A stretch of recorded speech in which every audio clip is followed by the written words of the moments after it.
But we've been in a series that we've been talking about ordinary people, extraordinary God, how God uses people in the Bible.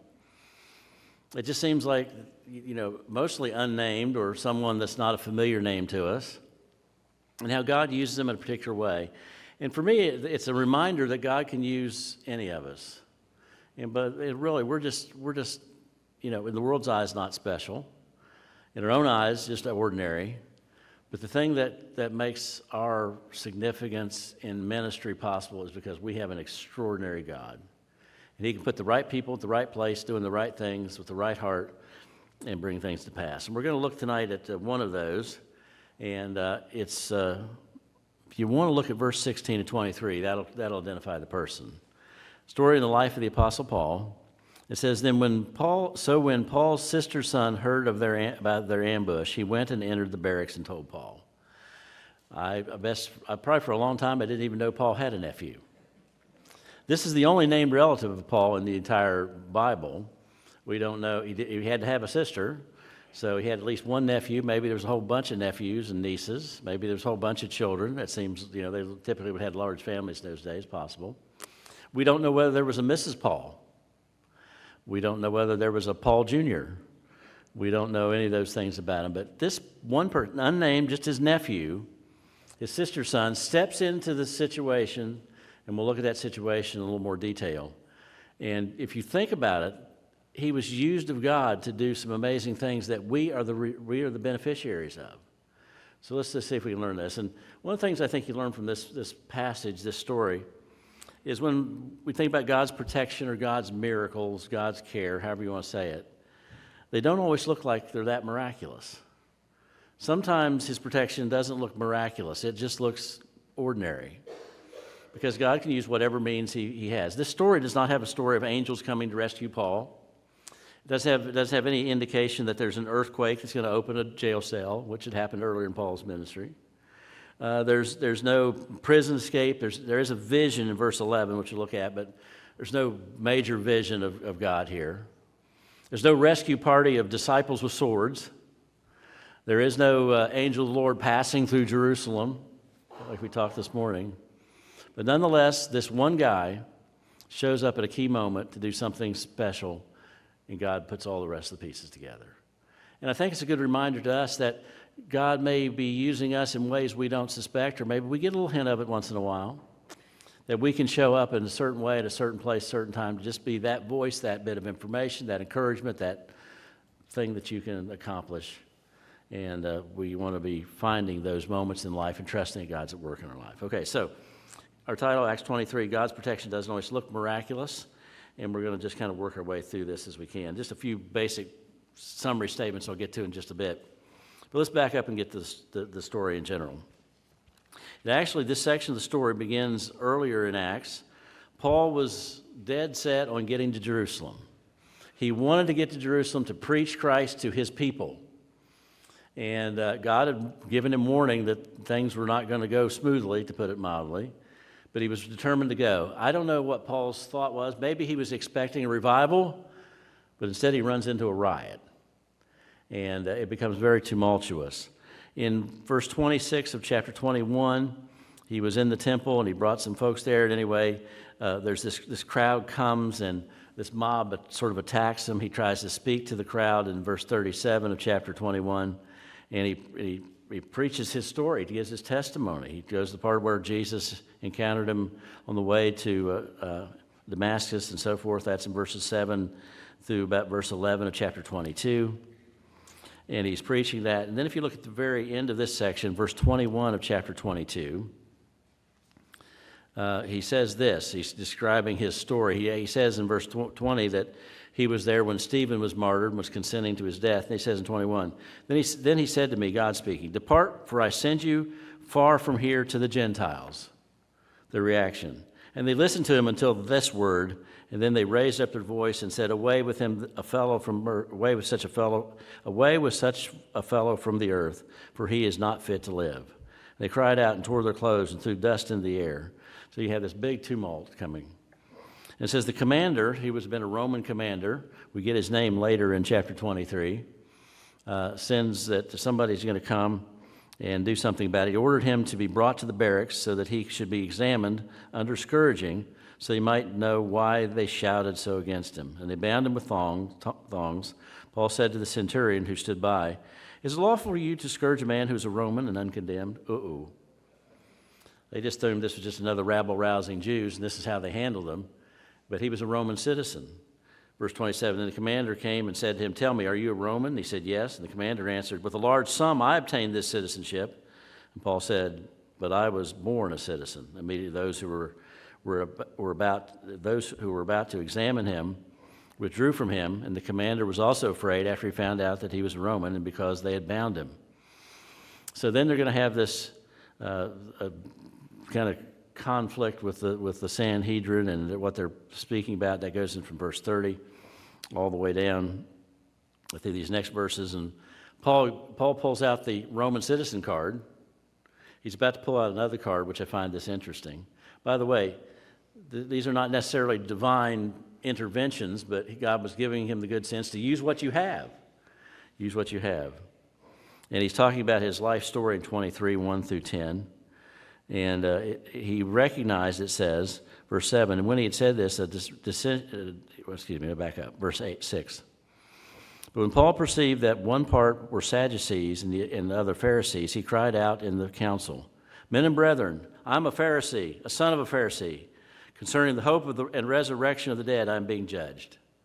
The Sadducees vehemently did not believe in the resurrection. The Pharisees believed vehemently in the resurrection. So he basically throws this little bomb in the midst of their conversation. He says, "I'm being persecuted because I believe in the resurrection," which is true, the resurrection of Christ. And then suddenly, when he had said this, verse 7, a dissension arose between the Pharisees and the Sadducees, and the assembly was divided. For the Sadducees, there is no resurrection and no angel or spirit. But the Pharisees confessed both.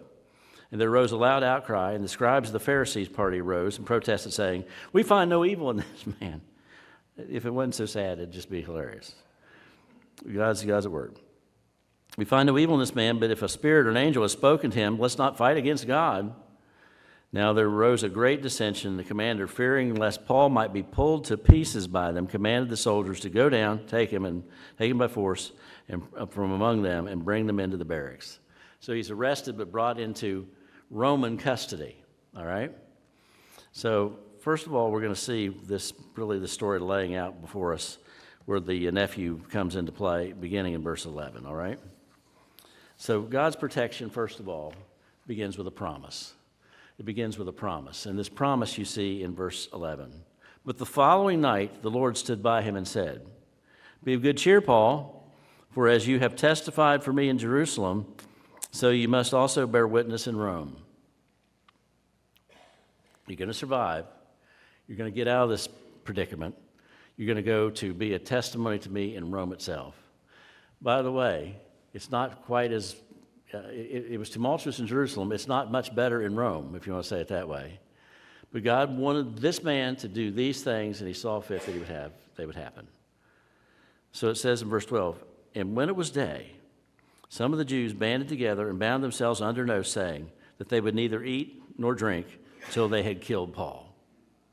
Just file that away and see how this works out, okay? Because God had said, I give you a promise. You're going to accomplish this, and you're not going to die. You're going to get there, and that's what he was leaning on. God has given us great and precious promises. And maybe you've heard this. This is not a promise that you can say chapter and verse on, but I think it's true. You know, if we're living within his will, and God is God, we're really invincible until he's through with us on this planet. He's going to keep us until it's time for our journey, our mission, our ministry, our service to be over, and then we get to go to heaven. What's the negative there, right? I'm going to protect you in this life. I'm going to use you in this life. Now, if we get out of his will, he's able to judge if he wants us and chasten us. And sometimes he may be, what about Ananias and Sapphira? Sometimes God can take someone out prematurely if he wants to. But if we're walking in his will, we're not. It's not done until he's done with us. What a great encouraging reality. So, it says in verse 13, now there were more than 40 who had formed this conspiracy. They came to the chief priests and elders and said, we have bound ourselves with a great oath that we will not eat nothing until we have killed Paul. Amen. God bless, right? What a wonderful thing to do. Now, can you get the picture? They kind of get this plot on their own. These 40 guys get together, and they go marching into the council and into the chief priests and the elders, the Sanhedrin. Can we speak? Yes, you can speak. The 40 of us are not going to eat anything, not going to drink anything until we have killed Paul. We are here to present ourselves. If it kills us, if we starve to death, if we get killed in the process, we are so adamant this man must die that we're going to put ourselves on the front line. We're going to put ourselves in harm's way, so to speak. Verse 15. Now you, therefore, together with the council, suggest to the commander that he be brought down to you tomorrow, as though you were going to make further inquiries concerning him, but we're ready to kill him before he comes near. So here's the plot. You go to the commander. We're all settled down now. We're going to sort this thing out peaceably and whatever. And while he's making his journey from the barracks to wherever, this is probably the place where the Sanhedrin met, these 40 were lying in wait, and they were going to pounce on him, and they were going to kill him even if they got killed in the melee. And we're not going to eat anything or drink anything until this takes place. A real threat. A real threat. Now, the nephew enters in verse 16 and following. We'll get to that. But think for a moment, what would have been different? Now, I know God is not limited in what he could do. God could have done this another way. But just from a human standpoint, what if this nephew hadn't have intervened? God hadn't used him there. What if Paul died in Acts 23? First of all, we know that Paul wrote 13 books of the New Testament, 7 of which he wrote after the events of Acts 23. And you think about what that means for us. And some of the books that he wrote after that, I just made a list so I would get it right. Ephesians, Philippians, Colossians, Philemon, 1 Timothy, Titus, 2 Timothy. He wrote 13 books of the 27 total in the New Testament, 7 of which are yet to be written when he does that. Now, could God have intervened in other ways? Certainly he could have. But there's something at stake here, something very significant at stake. And what also is at stake is the fact that God had promised that he was going to make it to Rome. He's not going to make it there as a free man, but he's going to make it to Rome. And this is part of that's taking place. In essence, in verse 11, when God intervenes, he's saying, you preach here, you're going to preach in Rome. It's almost implied. The things you're going to experience next is part of me just getting you there. And that's going to take place. So our protection begins with this promise. We need to understand that. And God is able to bring people into our world, circumstances into our world to protect us. We just need to walk with him. And secondly, God's protection often comes through just very ordinary people in ordinary circumstances. And that's where the nephew comes in. Verse 16 again. So when Paul's sister's son heard their ambush, he went and entered the barracks and told Paul. Now, it says that he was, in verse 18, he's described as being a young man. In verse 19, it says the commander took him by the hand. The phrase that's translated from the Greek into the English of young man, it could really be up to maybe into the high 20s. That could be young man. It could be down into the low teens or maybe even to 10 or 11, 12 years of age. It's a big span. The fact that this, when he's being brought from one place to the other, as it says in 18, verse 19, the commander took him by the hand. Is that just a part of their custom, or was he was just a little boy? I don't know. I just kind of suspect he was on the young side. Why was it he was let in? Probably because he was a relative. That maybe gave him a way in. He was not going to be a threat of his relative, and probably because he was young. He didn't look like an assassin. He comes to that. So God used this very ordinary person, and he introduces us to one of the really overlooked people in the New Testament and does something very, very special. So when Paul's sister's son heard of their ambush, by the way, I wish I knew how he heard. Wouldn't you like to know that? Was he just a servant boy in the Sanhedrin? Maybe he was bringing water and making sure they had everything they need. Maybe he was the guy that had to wash their feet when they came in. Maybe he was sort of like a page when they were doing their official business, carrying documents around. Maybe he just was a passerby and he heard these guys talk. They probably didn't think about trying to keep it secret from him because he's just a kid. And somehow he overhears. Someday we'll hear the rest of the story. I'd love to hear it. But he hears the story. It says, he entered the barracks and told Paul. Verse 17, then Paul called one of the centurions to him and said, take this young man to the commander, for he has something to tell him. And he took him and brought him to the commander and said, Paul, the prisoner, called me to him and asked me to bring this young man to you. He has something to say to you. Then the commander took him by the hand, went aside, and asked him privately, what is it you have to tell me? Interestingly, God's involved in this. They didn't just dismiss this kid. Get out of here. We'll take care of this our own way. Or, what's the hurry? Why are we doing this in this time of day? Just forget this. Just dismiss it. I think he knew something was up. And by the way, the Romans valued above anything else, they wanted everything to be peaceful and quiet and calm. Rebellions and riots and those sort of things were bad. We don't want those things to happen. So we will keep everything calm. And the reason they want to keep everything calm was they want the tax money just to come rolling in. We were going to tax these people. We're going to use them as long as rebellions upset that. They get everything all riled up. We don't want any rebellion. Everything just calm. So they want to calm. He says, verse 19, took him by the hand, went aside and asked him privately, what is it you have to tell me? And he said, the Jews have agreed to ask that you bring Paul down to the council tomorrow as though they were going to inquire more fully about him. He gets his attention now. They're trying to fool you. It's not just they're trying to kill Paul, they're trying to fool you. I think they got his attention.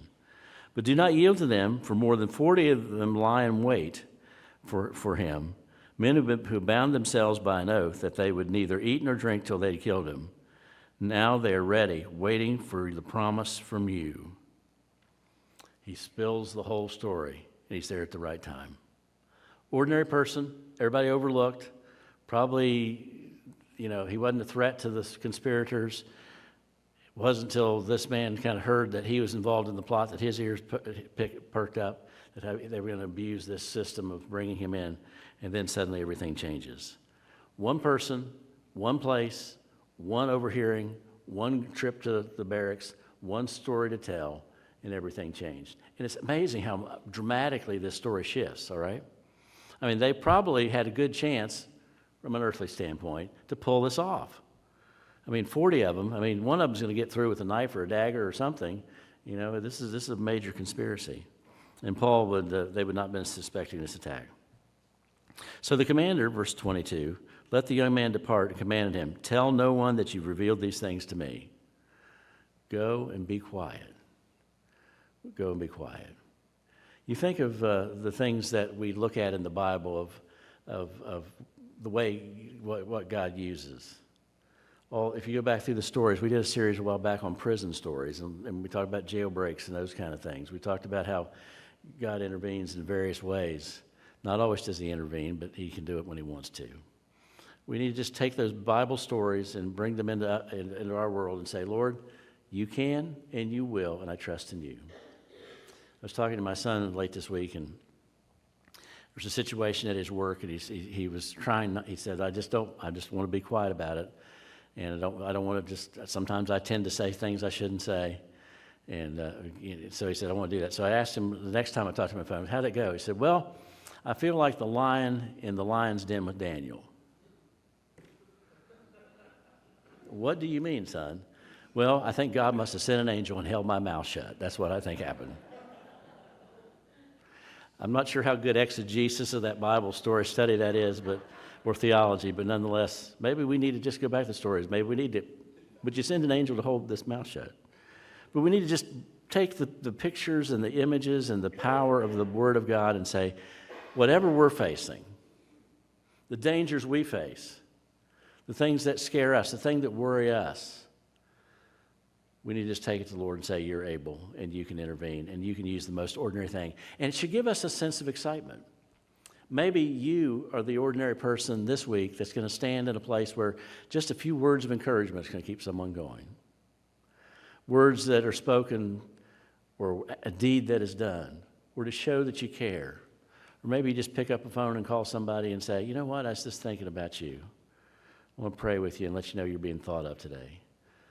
And if some of you do cards, you send cards to people that are sick and ill and those sorts of things, our homebound folks, don't underestimate, it's just a card and a stamp. No, it's far more than that. It's a gift from God. Those of you that teach, and those of you that teach our kids and teach alongside our teens and do other things like that, our musicians, those that sing for us, Don't take that as insignificant. There's something through that you're probably going to not ever know, but God's using you to bless. You think of the money you put in the offering. Oh, it's not much. There's my check, or there's some money. But you never know. That might be just the amount that's needed somewhere to be part of a whole, to do something significant, to support people like you out there in Montana, and to keep you on the field there and serving God. And I love what you said, partnering with you, sharing with you in the ministry of the gospel. What a great thing to say. So just be ready. Live with a little expectancy. And if you don't catch what it is that you're doing that's, as an ordinary person, that might be an extraordinary because God's extraordinary, rest assured there's a lot more going on than you see. He just kind of pulls up the curtain, lets us see a lot of things that's going on here. Now, look at verse 23. You got these 40 guys, right? 40 guys that aren't going to eat or drink. They're going to get really hungry, and they're going to get really thirsty. Because look what it says. And he called for 2 centurions. So these are like the leaders of a large group of Roman soldiers. Prepared 200 soldiers, 70 horsemen, and 200 spearmen to go to Caesarea at the 3rd hour of the night. 3rd hour of the night's about 9 p.m. You're going to leave about 9 p.m. You're going to go through the night. That's 270 soldiers, Roman soldiers, spearmen, and you have these, as he says, these 200 soldiers, 70 horsemen, and off they go. I mean, you talk about protection. You know, I mean, suddenly just one little young man says, hey, let me tell you what I heard. And suddenly he has protection, the likes of which he never expected. And provide mounts to set Paul on and bring him safely to Felix, the governor. Felix was the governor of Judea. He had the same position that Pontius Pilate had earlier.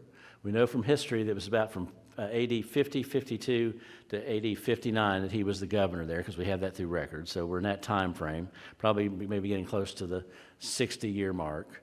And Christ was crucified in the early 30s AD, so about 30 years, maybe a few more years after that, depending on how it exactly fell. So he was over in Caesarea, which was on the seacoast. That became the headquarters of the Roman governor. Before that, it was one of the headquarters of Herod, the appointed governor, appointed king of the Jews, so to speak. And Caesarea was beautiful. Herod built a palace there. They built a big hippodrome where they'd have horse racing there. They had all these. His palace kind of went out into the sea and was surrounded, had fresh water, even though it was a salt water on the Mediterranean Sea. There was fresh water pools that you could swim in. It was just luxurious. And that's where he was. There's a large amphitheater there. It's been reconstructed even today. So off he goes. So he's going to see Felix, bring him Felix the governor. Verse 25, he wrote a letter in the following manner. Claudius Lysias. So this is that commander that was over things back in Jerusalem. I want you to listen carefully to the letter.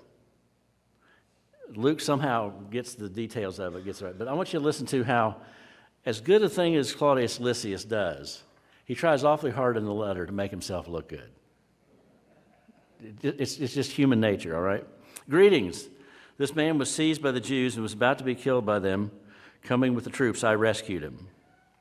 Well, you left out the part where we were actually going to put him on the, tie him to a pole and beat him with a, with a whip until he confessed. And then we found out he was a Roman citizen, so we almost goofed up, but we got it just in time. He leaves all that out. Having learned that he was a Roman. Well, that's true as far as it goes. And when I wanted to know the reason they accused him, I brought him before their council. I found out he was accused concerning questions of their law, but had nothing charged against him deserving of death or chains. But when it was told me that the Jews lay in wait for him, I sent him immediately to you, and also commanded his accusers to state before you the charges against him. Farewell. So he kind of leaves a couple things out, kind of makes it look good, makes himself the hero, but off he goes. It's interesting that he says this, though. He says, verse 29, concerning questions of their law, I had nothing charged against them deserving of death or chains. By the way, every Roman official that Paul was before declared him innocent. Now, we also know that Caesar eventually condemned him and part of the persecution, and that would have been Nero and so forth. But all the ones that are mentioned in the Bible declared him innocent. In fact, starting in chapter 24, 25, and 26, he spends 2 years in Caesarea. Every time he's allowed to speak or before some other official, he just shares the gospel. He spends 2 years of missions work from the inside out in the Roman world. And then finally, he gets shipped off by ship to Rome, and you know about the shipwreck and all that sort of thing, and he finally gets there, and you know the rest of that story. But nonetheless, 31. Then the soldiers, as they were commanded, took Paul and brought him by night to Antipatris, which is about 37 miles away from Jerusalem, so it's roughly halfway. So they get him there, and it's now more friendly territory. It's a place where the Jews were less populous in that area, so that's why it says this one in verse 32. The next day they let the horsemen go on with him and returned to the barracks. So some of the soldiers were sent back and some continued on. And it says when they came to Caesarea, that's about another 26 miles from that place, when they get to Caesarea and delivered the letter to the governor, they also presented Paul to him. When the governor read it, he asked what province he was from, and when he understood he was from Cilicia, he said, I will hear you when your accusers have also come. And he commanded him to be kept in Herod's praetorium. Interesting couple things. He asked where he's from, because if he was from a province that this governor was not over, he'd have sent him there for judgment. But Cilicia was not a place that was outside of his realm, so he says, okay, I'll hear your case. And he's kept in Herod's praetorium. Now, probably there was some jail cells in that palace somewhere, but nonetheless, he was in a very safe place. He was a well-cared-for place, and it was a place where he was still doing what Paul always did, was preaching the gospel. So, number 3, God's protection sometimes uses very unexpected instruments. You think of where we come from. He's about ready to be beaten to death by the Roman mob. The Romans arrest him. They're gonna whip him to get the story out of him. He finds out he's Roman. He comes in. The nephew steps into the story, reveals the plot. He now gets all this protection from Rome. He gets to a place that for 2 years he's safe as can be, and he just continues to sound out the gospel. One of the things that's interesting, I never thought of this before until I got studying for this message. One of the things Paul does in all these trials or hearings, I guess you'd say, and he goes before Felix and he goes before some others, it's really Paul laying out the foundation that they all seem to accept that there's nothing illegal or unlawful about the Christian faith in the Roman system.